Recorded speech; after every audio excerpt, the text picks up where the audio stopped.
My name is Dr. Charles Scanlon. I'm the Career Services Administrator for CDA Technical Institute in Jacksonville, Florida.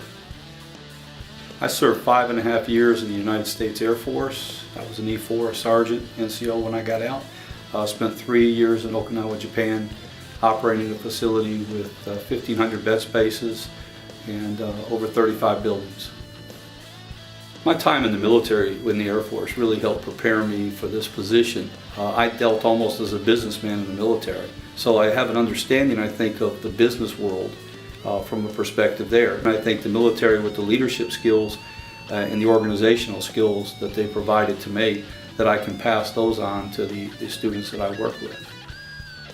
Some of the steps I take to make sure students have the best possible chance of landing employment is we emphasize professionalism. We talk about being professionals in their communication and their self-presentation skills and their phone etiquette, sending emails, and all types of their communication skills.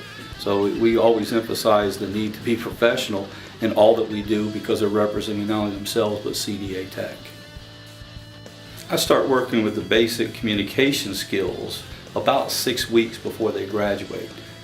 We teach basic communication skills, and we start to develop the presentation skills, the self-presentation skills. Some of the things that I do to stay ahead of the game and provide the best opportunities for my students really deals with building a relationship with that business world and those HR personnel in the companies across the country. And I try to build that relationship so that they actually pick up the phone and call me. Yesterday I had 4 businesses pick up the phone and call me. I know them on a first name basis. I ask them how they're doing, I ask them how many divers they need, and what we can do to improve at what we're doing. One of the things that I really enjoy and like about this job is that you see success stories every day.